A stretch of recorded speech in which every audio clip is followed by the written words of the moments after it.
So hello everyone, मेरा नाम शुभम है और इस वीडियो में मैं आपको टेट के बारे में और सुपर टेट्स के बारे में बताने वाला हूँ। यहाँ में टेट्स एस इसलिए लिखा है क्योंकि यहाँ पे बहुत सारे टेट्स होते हैं। Okay, so I am going to give you all the information which are required. Okay, तो 12वीं के बाद आपने कोर्स किया, उसके बाद टेट क्यों जरूरी होता है, उसके बाद मेन एम्प्लॉयमेंट क्या होता है, वहां पे हमें कैसे अप्लाई करना पड़ता है। Okay, so all this 16 question I have brought for all of you. So C TET क्या है, क्यों जरूरत है, लेवल्स क्या होते हैं, हमें कब देना होता है, वैलिडिटी क्या है, इंटर रिलेशंस क्या है डिफरेंट टेट्स के, राइट, जॉब लगती है नहीं लगती सेट टेट के बाद, सिलेबस क्या होता है, कंडक्ट कब किया जाता है इसको, डिफरेंस क्या होता है टेट और सुपर टेट में, एज क्या होती है, एलिजिबिलिटी क्या होती है, मोड क्या होता है, ऑनलाइन या ऑफलाइन, प्रिपरेशन कैसे करें, आउटसाइडर के लिए ओपन है या नहीं है, कट ऑफ या एलिजिबिलिटी क्राइटेरिया क्या है, क्वालिफाइंग नंबर्स का। So let's get started with warm energy.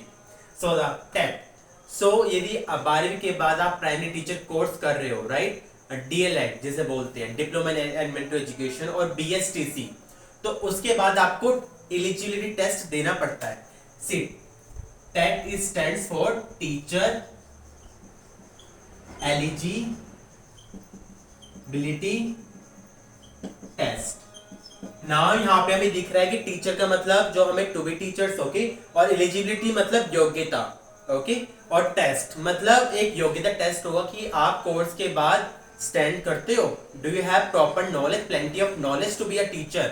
So for that TET is being conducted. Okay, और ये हर स्टेट्स में अलग अलग होता है, सो इसलिए यहाँ पे इनको डिफरेंट स्टेट्स के नाम से जाना जाता है, जैसे H TET, right, H TET stand for Haryana TET, right. C TET यदि हम लें तो सी टेट जो बहुत ज्यादा मोस्ट कंडक्टिंग और मोस्ट अपीयरिंग टेट होता है, C TET central teacher eligibility test, मतलब जो भी सेंट्रल्स की यूनियन टेरिटरीज है 8 है, लक्षद्वीप, अंडमान निकोबार, चंडीगढ़, दिल्ली, सो इन दो, वैसे तो ये पूरे कंट्री में कंडक्ट होता है, but this is approve in majority in union territories. Okay, और दूसरे स्टेट्स भी इसको रिकॉग्नाइज करते हैं। और यदि हम रीड का लें तो रीड या आर टेट दोनों सेम होते हैं, राजस्थान टेट, ओके, और REET is Rajasthan examination eligibility test, I think. Okay, और ऐसे यहाँ पे हम ओडिशा टेट लगा सकते हैं, ऐसी वेरी स्टेट है, जो भी हम स्टेट का नाम लें, just put one letter, starting letter before TET. Okay, यदि हम यूपी लें तो UP TET in this way, so super TET is something different जो मैं आपको बताऊंगा बाद में। नाउ नीट क्यों है, नीट इसलिए है कि आप टीचर बनने के लिए आपको वैकेंसी का एग्जाम देना पड़ता है, जिसे मेन एम्प्लॉयमेंट एग्जाम बोलते हैं, राइट। सो उससे पहले आपको टेट क्लियर करना पड़ता है उस स्टेट का। एग्जाम्पल, यदि आप दिल्ली में टीचर बन रहे हैं तो आप पहले कोर्स करोगे, राइट, उसके बाद आप सीटेट दोगे, सेंट्रल टीचर एलिजिबिलिटी टेस्ट, उसके बाद आप एलिजिबल हो जाओगे मेन एम्प्लॉयमेंट एग्जाम देने के लिए। Okay, so this is why we need to give TET exam. Now levels क्या होते हैं, यहाँ पे लेवल 2 होते हैं। ओके, लेवल, यदि हम लेवल पहले की बात करें एंड लेवल 2, तो यदि हम देखो, यदि फर्स्ट टू 10th तक टीचर बनने के लिए हमें टेट देना पड़ता है। ओके, सो लेवल 1 किसके लिए होता है, फर्स्ट टू 5th, ओके, और ये होता है लेवल 2 होता है 6th, I think, yes, 6th to 10th। Okay, यदि आपको 10वीं का टीचर बनना है, टीजीटी बनना है, सो आपको लेवल 2 देना पड़ेगा, चाहे वो हरियाणा में हो, चाहे वो डिफरेंट टेट्स हो, सबके 2 पार्ट होते हैं, 2 लेवल होते हैं। ओके, लेवल 1 या पार्ट 1 होता है उसके लिए, फर्स्ट टू 5th प्राइमरी के लिए, और लेवल 2 या पार्ट 2 होता है 6th to 10th के लिए। Hope you are getting. हमें कब देना पड़ता है, मान लो आपने 12वीं के बाद आपने कोर्स में एडमिशन ले लिया, कोर्स में एडमिशन के बाद आपने अपीयरिंग होते हुए, कोर्स करते हुए आप सी टेट दे सकते हो और दूसरे टेट दे सकते हो। अर्लियर पहले वो रिकॉग्नाइज नहीं किया जाता था, बट एनसीटी की नई गाइडेंस के थ्रू आप अपनी, जैसे कि आपने कॉलेज में एडमिशन लिया, टीचर कोर्स में एडमिशन लिया, उसके जस्ट बाद आप टेट दे दो, वो वैलिड होगा मेन एम्प्लॉयमेंट एग्जाम्स के लिए, यदि आप क्लियर कर लेते हो। Okay, so after enrolling in teacher course, now validity क्या होती है? वैलिडिटी हम लिख सकते हैं लाइफ टाइम। पहले था कि 7 साल का होता था सीटेट, नाउ अब होता है life time. Okay, give me 10 second. और दूसरे टेट्स को देखे REET Odisha TET, H TET, तो उनकी अलग एलिजिबिलिटी क्राइटेरिया होता है। जो मैंने किया था एच टेट, तो वहां पे उन्होंने 3 साल की एलिजिबिलिटी क्राइटेरिया दिया था। जब मैंने आर टेट किया था, क्लियर किया था, तो उसमें मुझे 3 साल मिले थे वैलिडिटी के लिए। ओके, सो सी टेट लाइफ टाइम के लिए। नाउ इंटरलेशंस क्या होते हैं टेट डिफरेंट टेट्स में?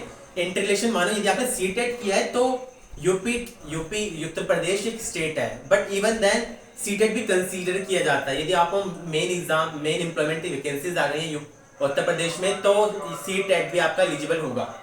Give me 10 second.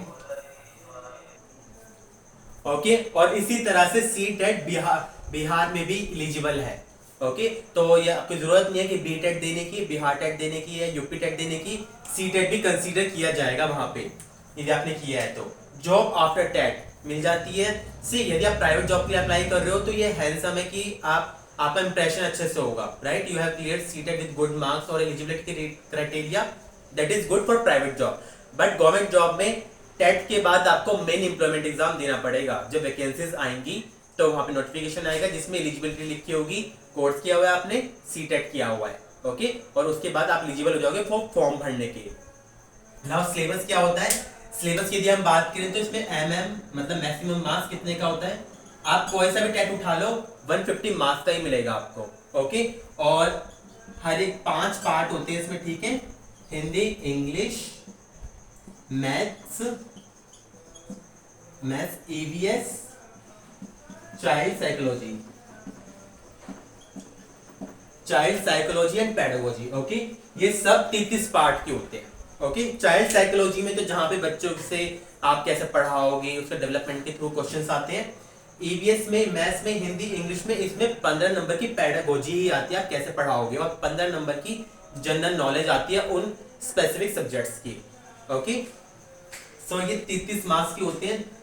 30 Hindi, 30 English, 30 math, 30 EVS and 30 psychology, which composition of 150 marks. Okay, now conduct period यदि हम देखें तो ये जनरली 1 ईयर मान लो। ओके,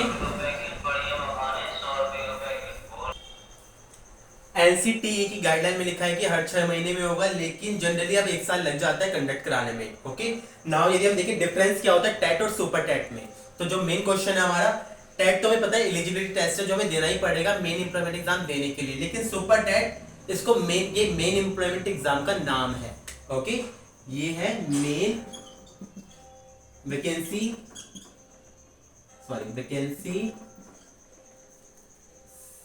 क्या लिख रहा हूं मैं, वैकेंसी, यस, नेम लिख देता हूं बस। Okay, in short I am writing main vacancy name है ये, ठीक है? और ये कहां पे होता है? ये यूपी में होता है, उत्तर प्रदेश में। ओके, तो उत्तर प्रदेश में सुपर टेट होता है जो यूपी टेट या सी टेट के बाद दिया जाता है। ओके, नाउ यदि हम एज देखें तो हम टेट को कब दे सकते हैं? तो मिनिमम आपकी एज कितनी होनी चाहिए? मिनिमम होनी चाहिए आपकी age 18। Okay, 18 is required. Eligibility क्या है? तो यदि हम पार्ट 1 के लिए देखें तो पार्ट 1 के लिए आपके लिए डीएड होनी चाहिए, डिप्लोमा इन एजुकेशन, राइट? और यहाँ पे इसके साथ आपका होना चाहिए या तो ये हो सकता है या तो BLED हो सकता है, BLED। ये 4 साल की होती है, 2 साल की होती है, लेकिन आपने कोई सा भी किया हो तो आप पार्ट 1 दे सकते हो, मतलब 1st to 5th टीचर बनने के लिए। ओके, और यदि हम पार्ट 2 की बात करें तो पार्ट 2 में आपकी ग्रेजुएशन तो होनी चाहिए, राइट? लेवल 2 देने के लिए, मतलब 6वीं से 10वीं टीचर बनने के लिए और उसका सीटेट देने के लिए, और आपकी इसमें बीएड होनी चाहिए।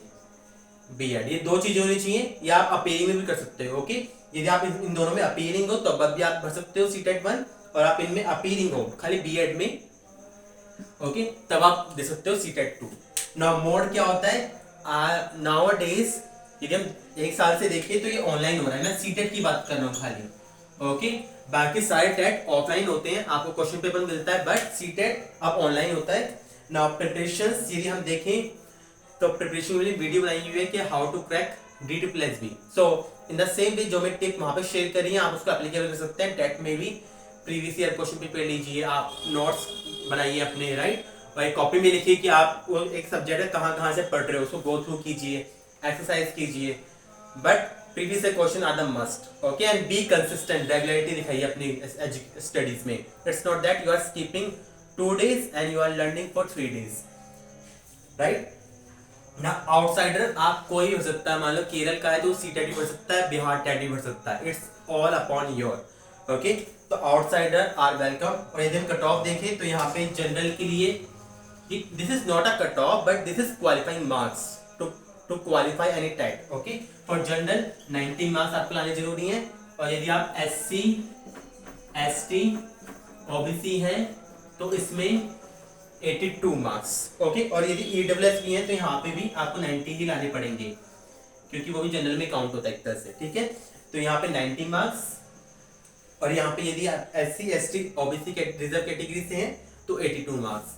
आई hope you would have got all the information about TET and super TET, not super TET. आगे आने वाली नेक्स्ट वीडियो में मैं आपको पूरा ब्यौरा दूंगा कि सुपर टेट कब होता है, उसका सिलेबस क्या रहता है, क्योंकि बहुत चेंजेस होते हैं उसके सिलेबस में, कैसे प्रिपेयर करें, right. So all the information about super TET I will give in next video. Thank you so much. Stay tuned here on this channel. Thanks for being here and watching this video. Kindly like and please share and subscribe. Bye bye. And one more question. If you have any question or query, you can ask me on comment section. Definitely I will answer those queries. Bye bye.